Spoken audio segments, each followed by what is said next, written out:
Welcome to Chatter Hoochee. I'm Matt. And I'm George. And before we get into this week's episode, could we just ask you to like, subscribe, follow, and if you wouldn't mind sharing, it helps us to get the best guests and continue delivering the best Chatter Hoochee content that we can. Let's start with the hair, the artwork, just everything is just so just looks great. Literally, I was in my little ASOS hat. I was like, my boots and my dress. I was like, oh my god.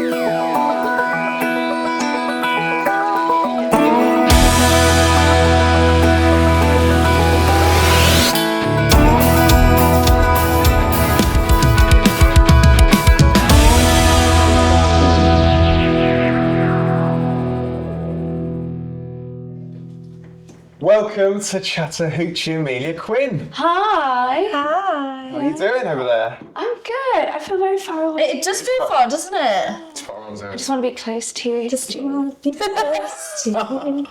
There's a song there. I don't think I quite sang it right, but there's definitely a song. There's definitely a switch there. Yeah, definitely. Yeah, probably. Closer to you. Yeah, that's Polly kind of Pierce. good. There we go. Got there in the end. Closer, closer, closer to you. That one. There we go. I can't wait for the album. Yeah, I can. coming out soon. Very Well, like.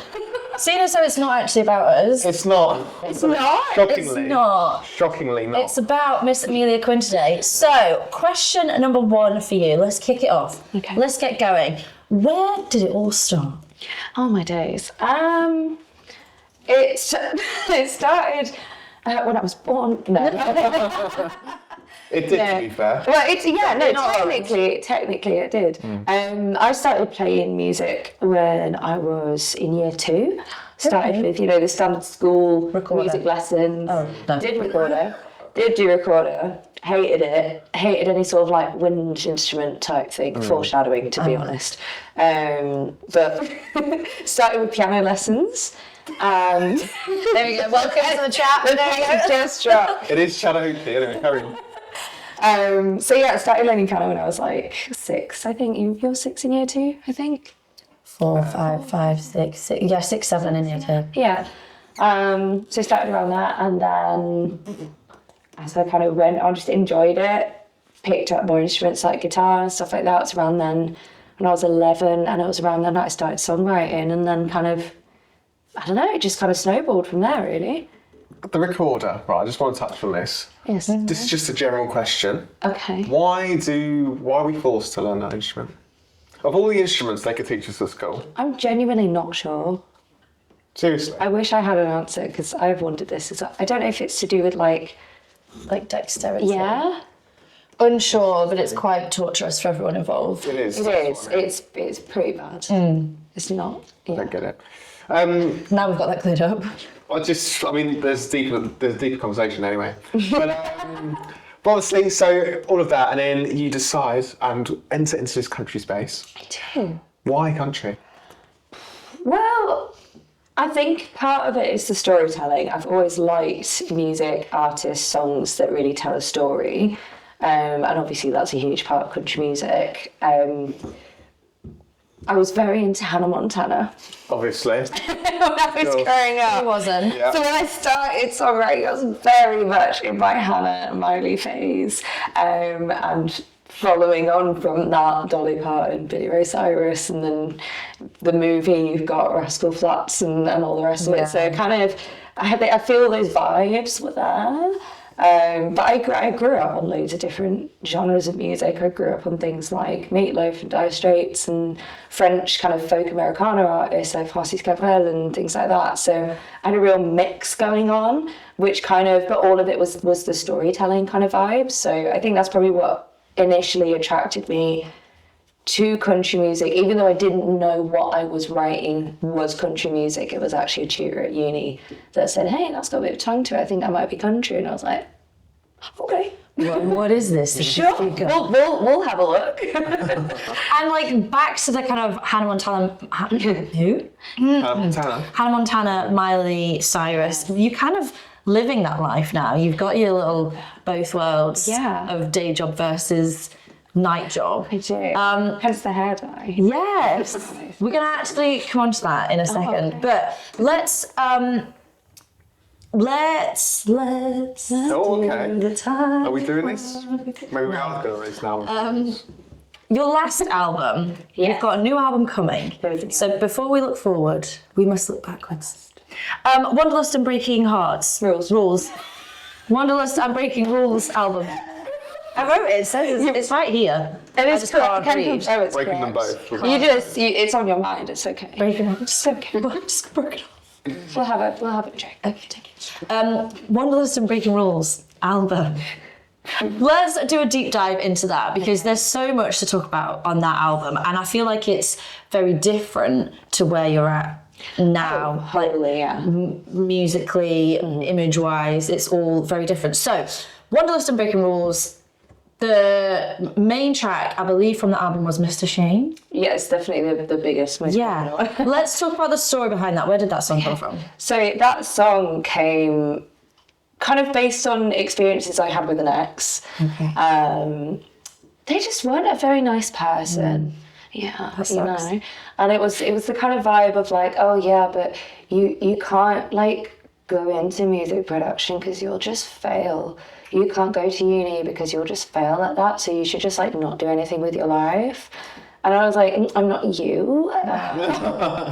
So it's kind of that element of not letting somebody else's projections of their insecurities shape your own path, and also the voices that kind of live in the back of your head as creatives. We have a lot of that, and I think it's really easy to let them dictate how you feel and how you see yourself, and in turn how you put yourself out into the world. And it's really difficult to kind of beat that and to say, no, I am going to be confident, even if it's kind of fake. You put that front and you say, no, I'm going to be confident today. I need to get out on that stage and put on a good show, even though I've got loads of spots, or I don't feel like how I look today, or I feel really like, I've still got to go put on that show, or I've still got to do that work because nobody else is going to do it.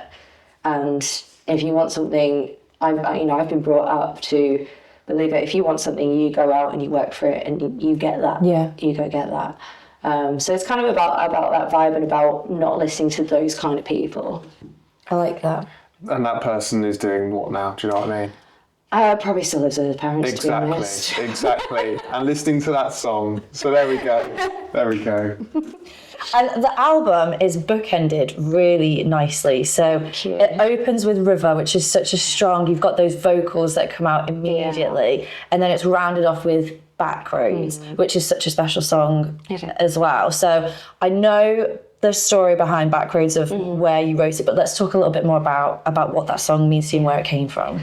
It was so, to this sort of context of how the song came about, it's a blend of two songs that I was halfway through writing at the time, and I was kind of struggling to finish them.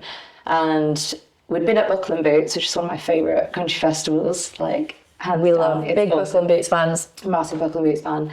And I just played on the Paddock stage.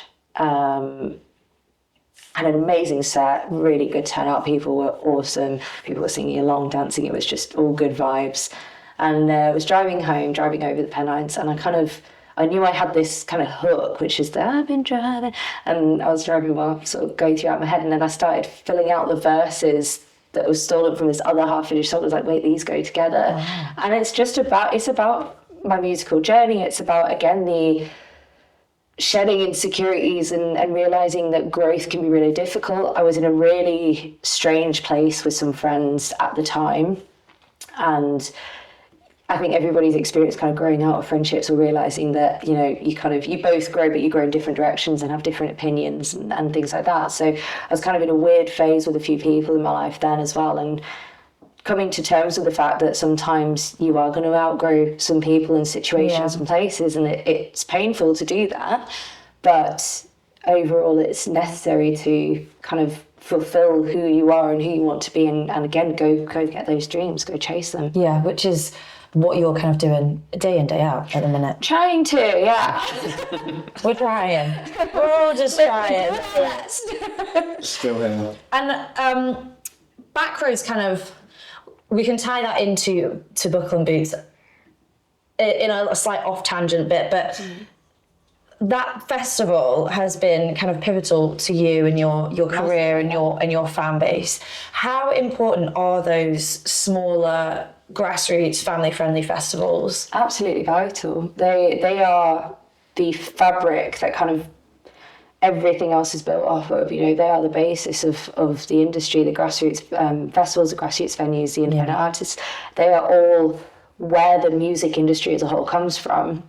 And those festivals, especially Buckle and Boots, are so good at giving up-and-coming artists and new talent a space to showcase themselves. And they're always quality, they're always brilliant. So the fans know that whoever they go and see on those stages, they will probably enjoy them. There's going to be something for everyone. And just the overall vibes of the festival, everyone's mingling, the artists are mingling, come over from America. No, you might not be familiar with the entire lineup, but that's the beauty of it, is that you discover new people, and artists like myself get to put ourselves out to new fans. And I've, like, the first time I went was in 2019. It was my first country festival ever, and no one knew who I was. I didn't have any merch. I didn't even have a CD out. Like, I just had a couple of singles online, and I was like, nobody knows. Just rocking up with your guitar. Literally, I was in my little ASOS hat. I was like, my boots and my dress. I was like, oh my god. And the reception was so welcoming and warm, and people were coming to the meet and greet, and I was like, oh my god, people are coming to actually meet me, and this is the first time they see me, and they listened. And I think that's just so key in artists' careers. There's so many, I mean, just on that, there's so many festivals, think of them more bigger mainstream festivals, where everything is so separate, isn't it? Yeah. The beauty of that, obviously, is having everyone together, enjoying it together, whether you're on the stage, whether you're off the stage, having a drink, whatever, but everyone is together. How important is that to you?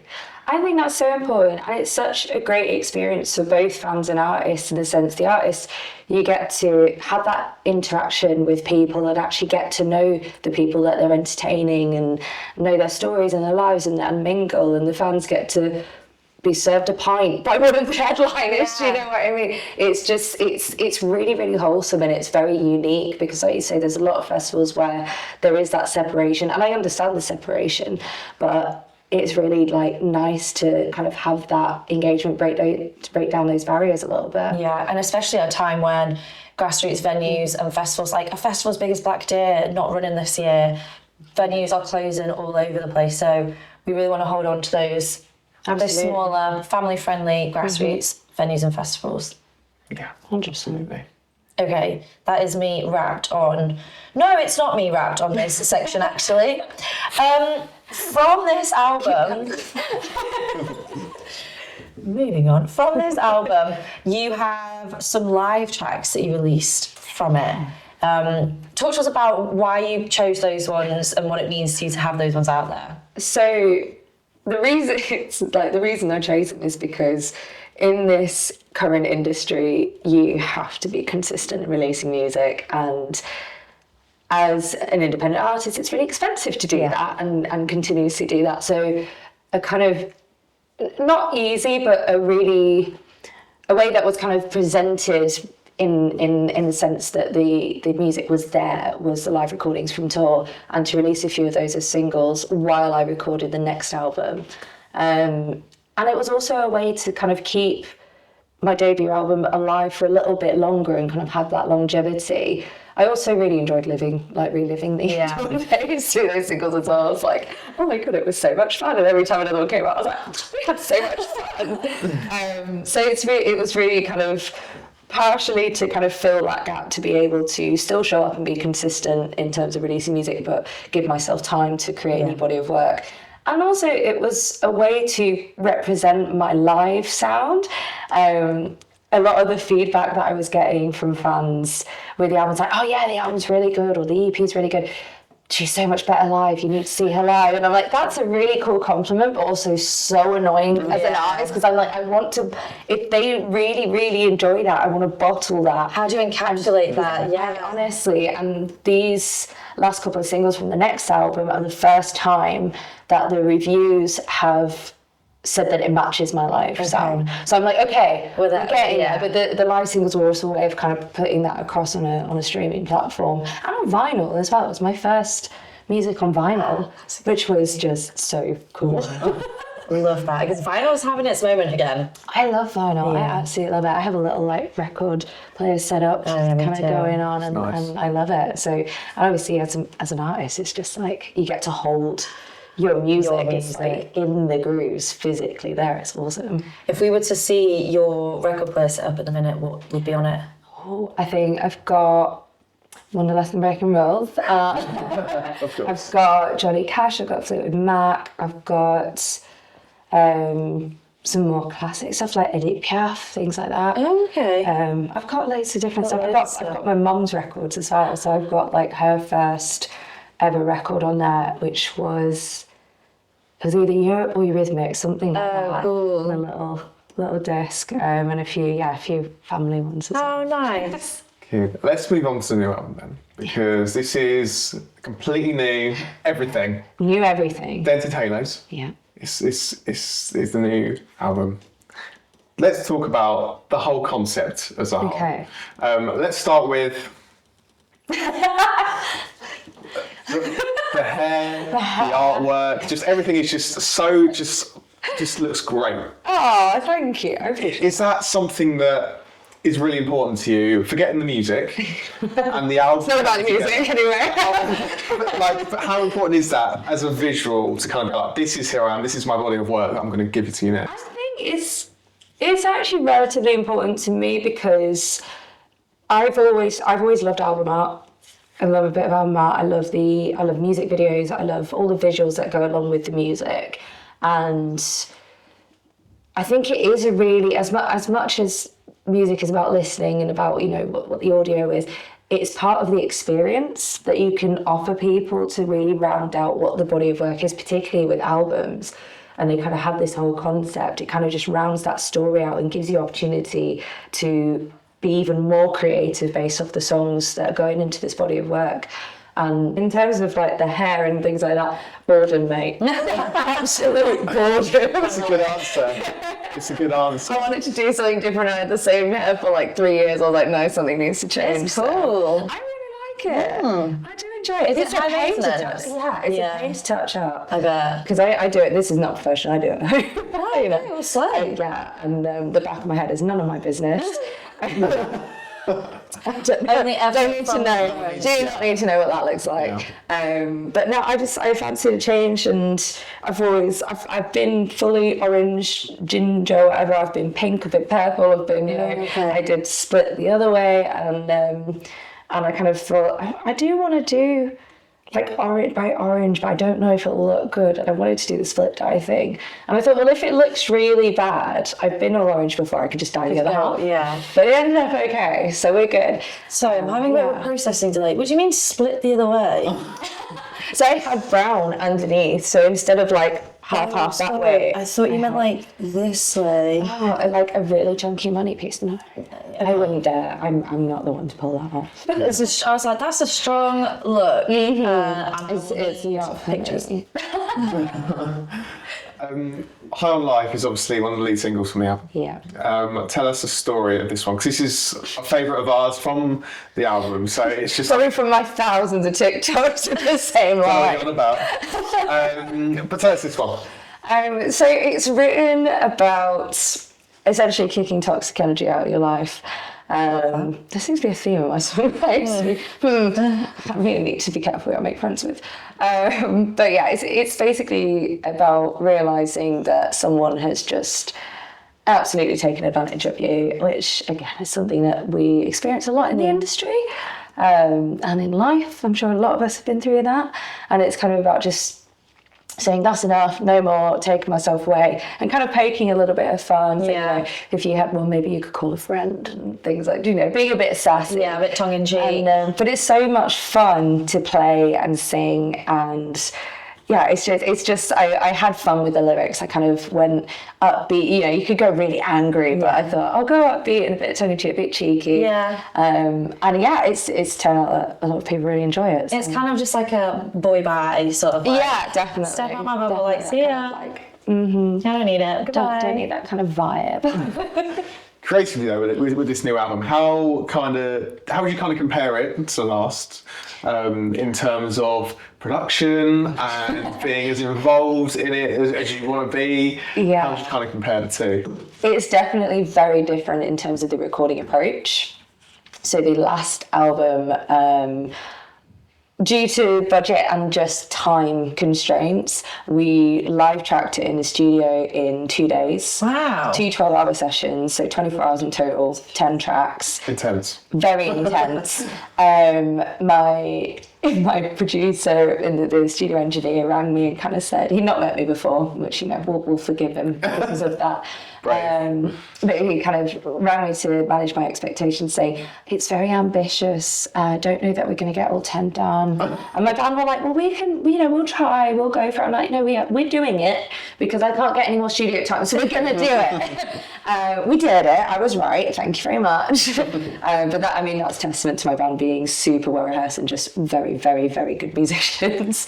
But yeah, so we did 24 hours in the studio, got the vocals and everything live tracked in the studio, so we all played together. Wow. As we would do on stage, and then it was just a couple of little bits afterwards, like guitar solos and BBs that we kind of added on later on. So it was very different this time in the sense that we did a couple of sessions, but we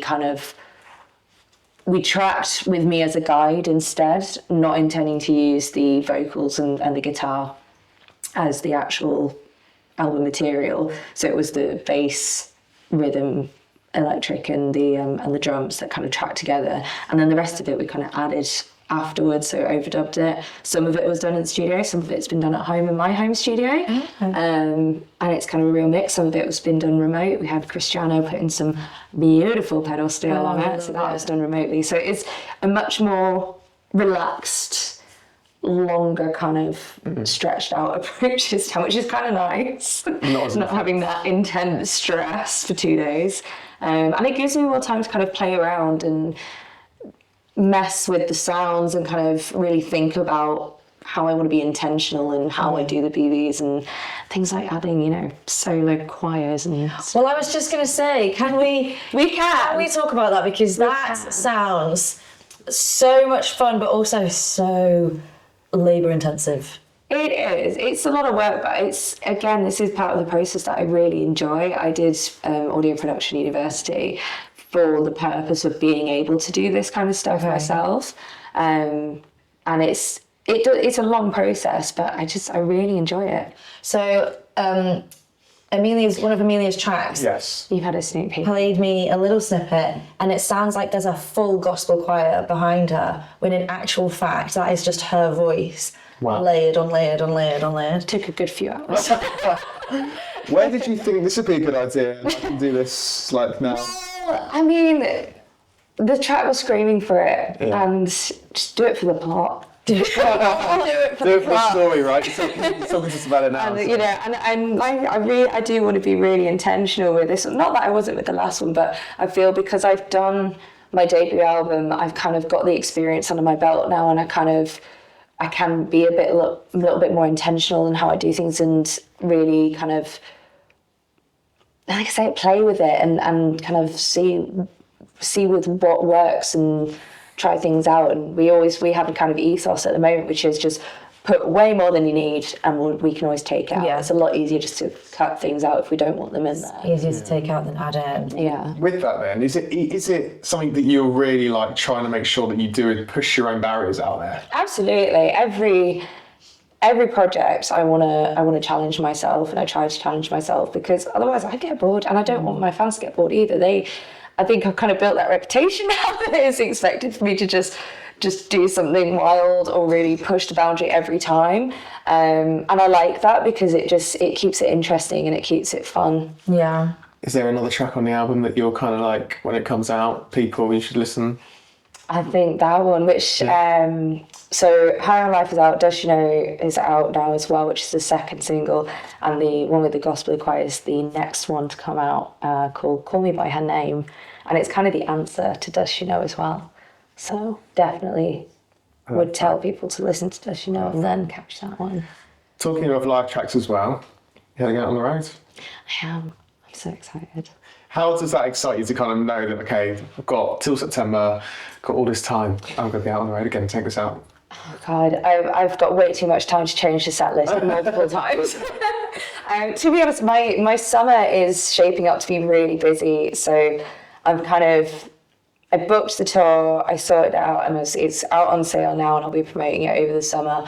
But I think I'm going to really use the summer to kind of hone the new show that we want to put together. And this is another thing, like, I just want to make sure that every show that anyone comes to, they're really getting their money's worth out of the ticket. They're getting something that's going to be memorable, something that's about community, something that they can connect with and make friends at as well. So yeah, I'm gonna be using the summer to really craft something special to take out on the road in September. Yeah, hearing those, you spoke about reviews earlier. Is that something you really do take a lot of notice of, or is it something, especially when you're talking about live shows? Yeah. Is that something that really, like, you look at a lot, or if it's there, you can't, okay. But if not, okay. To be fair, I haven't had any really awful reviews yet. So Don't say yet. Good. there's always time. I've had some pretty honest reviews occasionally, which is fine. And to be honest, it's good to have that feedback, because then I know what I'm doing right. I know things that I could improve on. If I did something and it wasn't mentioned, I'm like, okay, well, that didn't land. How can we make that land, or what can we do instead to make that special moment? But yeah, I do. I'm aware that they're there. I read through them. I take the constructive feedback from them. But at the same time, it's all so subjective, and you can't kind of pin your self-worth on someone else's opinion. So yeah. People love to be honest. Yeah, and that's fine. Honesty's great. Honesty's great. I mean, I like to be honest. My face has subtitles, so I have to be. Your music can sit in a country chart, in an Americana chart, sometimes in a bluesy, jazzy chart, and it could sit quite nicely in a mainstream chart as well. How are you doing that? How are you doing that? It's not. I've said so much about that being intentional. That part isn't intentional. That's just kind of me being honest and authentic to what I enjoy writing and what kind of I'm putting out at the time. And I've got a history in blues. I was in a blues rock band called Sunhouse for a couple of years when I was in uni, and very much love the blues, Americana, roots genres. They are a huge influence on me. It's something I listen to every day. Rock as well. I very much was and still am into my rock. I listen to Led Zeppelin, things like that. I've got my Led Zeppelin playlist on at the moment. I'm on that hype. And I think it all just kind of melts together, and I'm like a sponge. I absorb everything, and then it all just kind of comes out in my songs and just however I'm writing them. And I'm so bad at kind of sitting down being like, I'm going to write this kind of song today. I'm just not that kind of songwriter. I'm a very in the moment. I'm very much supposed to be doing something else or going somewhere, but I've got to write a song. It's here now. It needs to come out. It's got to go down on paper. And yeah, I've been many a time since I was 11. I'm pretty sure the first song I wrote when I was 11, I was definitely supposed to be going somewhere. My parents were waiting for me, and I was like, I'm ready. You're like, Mom, Dad. What? She's doing what? Yeah, so it's just me. Yeah. Oh, it's just me, Miley. It's just who I am. When you think about the evolution then of Emilia Quinn and her writing, Yeah. what learnings would you say you've taken before you started writing that first album, let's say, to now and be ready to release this one? To probably not box myself in so much, and it's very easy to do that with the genre thing.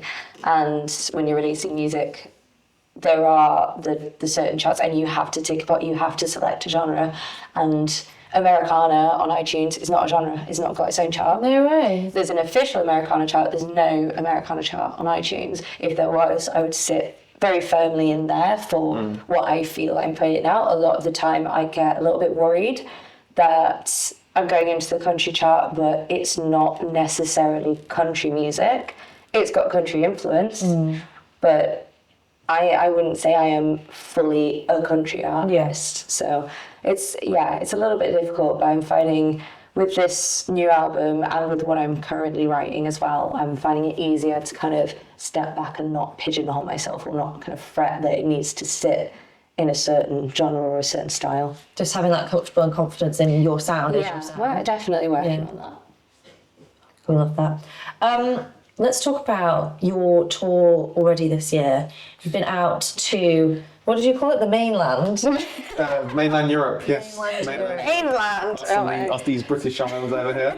Done a house concert tour with some other bits and bobs. Talk to us about where you've been, what you've been doing. It was awesome. It was my first time playing in Europe. I did a European tour. Yeah. Did Switzerland, Germany and France. So that was your tour? That was my tour. Okay. How was that? It was so cool. Like, it was, I had no expectation, never done it before. I haven't really got experience of fans out there and how they react to country, Americana, blues kind of music. I just know what I've heard from other people, being like, yeah, they like their blues, I like country. Obviously, C2C is in Germany as well. I thought, okay, maybe there's an appetite for it. But the reception was amazing. People are really lovely. They're very generous. They listen, which is always nice. And I just had an amazing time just seeing those parts of the world as well. And it was my first time ever playing in France, and I was born there. So it kind of feels really nice to have gone and played in essentially my kind of almost hometown. And my family came, it's the first gig that they've been to. Oh, how sweet. It's really cool. Was that like Mum, Dad, I made it? Yeah. Made my mum cry. I rewrote one of my verses in French and she cried, and I was like, I'm not going to look at you because I'm going to go too. But yeah, no, it was really, really awesome. And then you went over to Switzerland? Yes, we did, I want to say 4 or 5 days in Switzerland. We did a house concert with Cowhide House Concerts in Germany, which they are just amazing. And house concerts are sick. I really want to do more of them. They are so much fun. So that is like someone's living room, everyone's brought a dish. Yeah. And what, you just pass a hat around and pay? Or? That's exactly it. They all kind of contribute as like tips essentially. They buy merch as well, big merch buyers I found in Germany, which was really, really cool.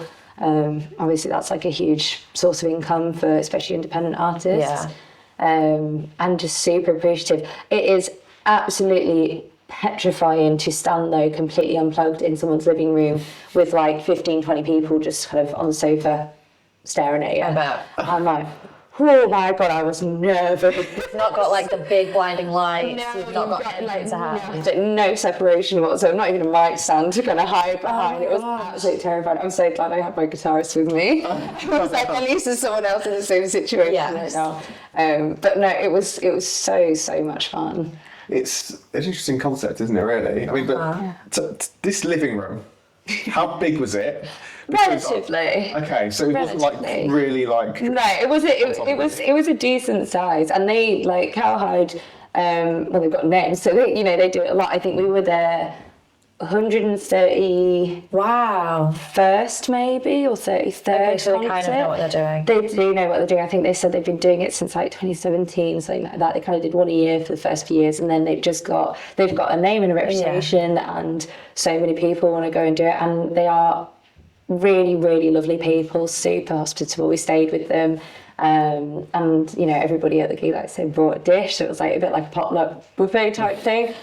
They can cook. No, it was good. We ate good on this tour. Like normally tours, you do not eat well. The European tour, oh my God, I definitely came back heavier. Like it was so good. I couldn't stop eating. Tell us more about the food. What you like the meals? Like tell us the names of these meals. Oh my God. So I think my favourite meal in Switzerland was rosti. Okay. Which is like grated potato and onion fried in a pan, and then cheese melted on top, and you can have an egg on it as well. It's like a hash brown. Like a giant hash brown, but like so much better. Okay. Oh my God, so good. And then like Germany, we got a traditional German breakfast, which is like your meats and cheeses and bread and jam.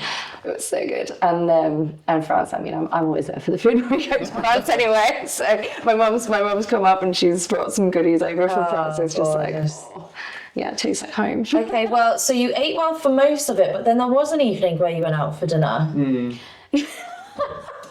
where... Oh Lord, yeah. Are we going to talk about this? Yeah, go for it. You just run away with it. What was on the menu there, Amelia? More than food. So we... One of the shows in Switzerland was in Zurich, which is a lovely city. We were in the red light district of Zurich. Right. And in the red light district, there are some venues that participate in those activities and some venues that don't. So like Halloween where you put your pumpkin out or you don't? Yeah, Okay. pretty much. Exactly like that. Definitely Exactly that like that. kind of concept. Except it's not sweets. No. So the venue we were playing at did not participate in it. Okay. But they didn't do food. We got a meal at every show, which was brilliant. And so they said, go across the road and we'll sort your meal out there. So we go across the road and we all sit down. And this is the first evening that John, my guitarist, has joined us as well. So it's first experience of touring in Europe with me. Yay. What a treat. And we sit down and I'm looking around and I'm kind of thinking, we're the only women in here that don't work here. And I'm like, okay, well, you know, it's some places are just like that. And so there were some gentlemen in there who disappeared out the back with a lady and then came. Did you not order anything? And well, no, we ate. Get to that bit. We ate. Sorry. And we're kind of looking at these menus and I'm kind of looking around and I'm like, oh, it's not just food on the menu. Okay. So we by that point, we kind of ran around the table and all kind of realised and we were looking at each other just like, this is hilarious. And I mean, you know, I have no judgment. You do what you do. judgment, You just make a love. living how you make a living. You more power to you, you know. Be safe and all that kind of stuff. But you know, it's none of my business. And but it was very funny when we all kind of realised. So we had chips, and I think John had like a toasty, and Tam was tempted by the like shrimp curry. I was like, do not get the shrimp curry, please. And the chips were great. I love them. They were lovely. They know how to work their potatoes. But But yeah, the atmosphere was interesting. It was an experience. It was a good tour story, though. Yeah. Everyone likes a good story. What goes on tour and all that? Well, It hasn't stayed on tour, has I it? can confirm we only ordered the chips. Were they chips or fries? No tacos. No No machines. Wedge cut. Definitely not. Wedge cat. Cut. As in a Cut. like of a potato. Or like, Have you been? No. I'm just asking. Very I'm experienced. asking for a friend. Like a wedge Like a cut. wedge of a potato. No, like a wedge cut. Like it's like a thicker chip. Oh, wedges. No. I would say wedges. I've Okay. never heard anybody refer to them as wedge cut. Well, Wedge cut. maybe I'm a bad Just generation. not. Well, what just, Definitely wedges. Great wedge. I'm just asking the question. Just asking the question. No, well, they were fries. They were fries. They were fries. They weren't a wedge cut. Excellent content. Should we play a game? Okay, so it's Let's play a game. time for it's not a game. Well, it's kind of a game. It's not a game. Okay, it's not. It's a game that's not a game. It's called Chatter 10. Sorry, I have to move. Oh. I'm so sorry. I'm putting the circulation up on my legs. Oh, It's a game that's not a game. It's called Chatter 10. no, not yet. Wait. Okay. Good. Continue. It's a game that's not a game. It's called Chatter 10. Right. Essentially, our guest. I being spelled you. it wrong on here. I put Yeah. chatty ear. Chatty ear Very then. French of you. Very French. Brilliant. For Emilia, yes. Okay. It's 10 questions. They're quick fire. Oh God. And you just have to answer, well, as quickly as you can. Ideally. Right. Ideally. Would you like to start this? I'll start this one. You ready? Favourite song? Bobby McGee. Me and Bobby McGee. What? Me and my Bobby McGee, but the Janis Joplin version. Okay. Very on that hype at the moment. Favourite artist right now? Sheryl Crow, actually. Yeah. Favourite album? I think Cody Hammock's Bed of Roses at the minute. Oh, It's yes. a bang of Have you an album. got the book? No, I need I need to. a I want book. the audiobook. I love an audiobook. I definitely need to get the audiobook. Yes. It's on my list. I'm in the middle of one right now, so I'll finish that and then. I love What My Angels Think of Me from that album. And Breaking Dishes and the Oh God, the butter one. What's a lot? Bread and butter. Bread and butter. Sorry, not. We'll come back to you in a minute. Just don't worry about it. It's a great book, though, isn't it? Country crush. Ashley McBride. Oh, come on.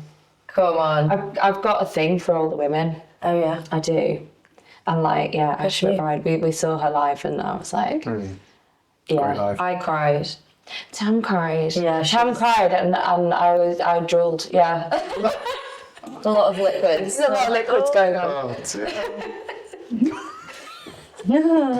Where are we? It's me. Yeah. Who do we need to listen to? You need to listen to Joel Adam Russell. Oh, what Yeah. kind of sound is that? It's the kind of slightly more traditional side. Probably could go into folk Americana type vibes as well. Particularly, I can never remember the title, but he's got a song that he wrote about feminism, and it was with "We Did a Bad Job Raising You Boys." And as soon as I heard it, I was like, yes. Yeah.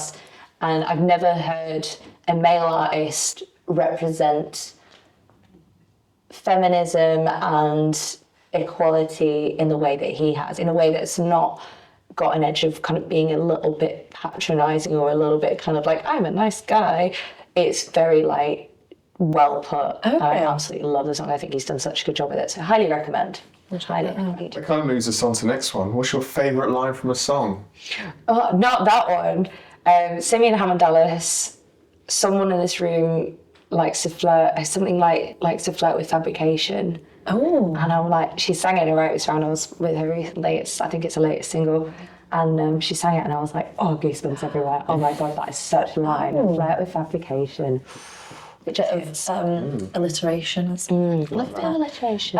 Best gig that you've performed? Oh God. I always forget what I do on stage. Right. It's all a blur. As far as I know, probably the Leeds tour date of the Wanderlust and Breaking Rules tour, or Buckle and Boots headline. Yeah. Best gig you've been to?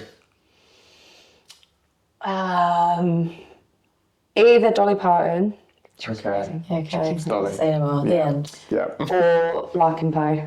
They were Oh. epic.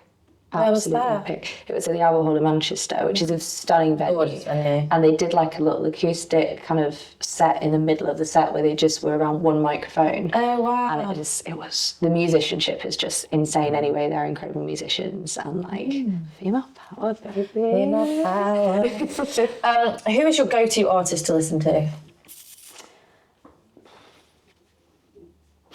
Creedence Clearwater Revival at the moment. Did not see that coming. No?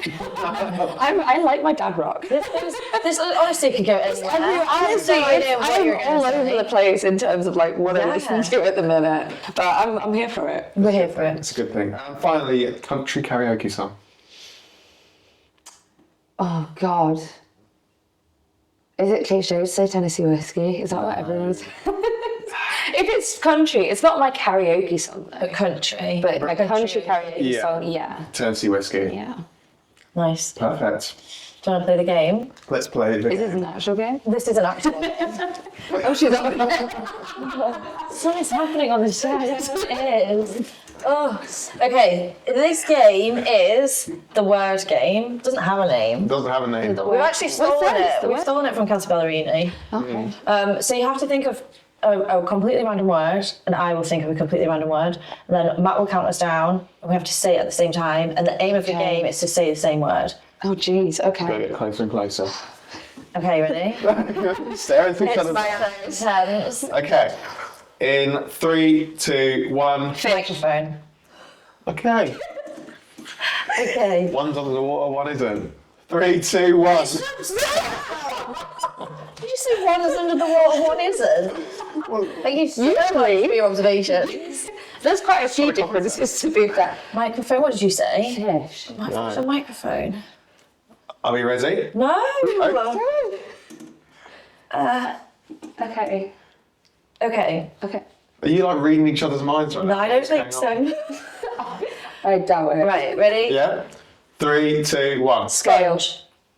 Oh, I see what you're doing there. Scale. Yeah. Sponge. Sponge. Okay. Okay, work each other out. Okay. Yeah.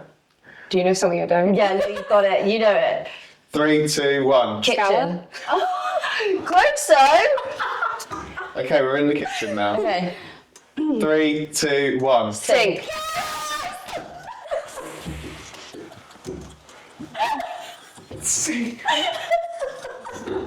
It's so fun. I made 2 random people play in the pub the other night. Did I you? was like, listen guys, got a game. Were they actually random? You just went up to random people and said, Yeah, they were just on the table next to me. Yeah. Yeah, I don't know, I did the that. confidence. I had to practice. I was like, I need to She's a practice this confident before queen. we go to the studio. We did well. That's 4. Yeah. That's 4. Yeah, I'll take that. Amelia, thank you so much for joining us. You've been Chatter Hoocheed. Do you feel okay? Do you feel... No menus. There's no menus. Just one. You've Just been, one you've thing. been hoochie coochied. No, that's weird. You said it. No, I said the better way. Okay. Okay. Okay. Thank you so much. We'll see you Thank you on a very stage much. sometime soon. Bye. Bye. You have been listening to Chatter Hoochee, a 65 country podcast. Them to like, subscribe and follow and tell all your friends.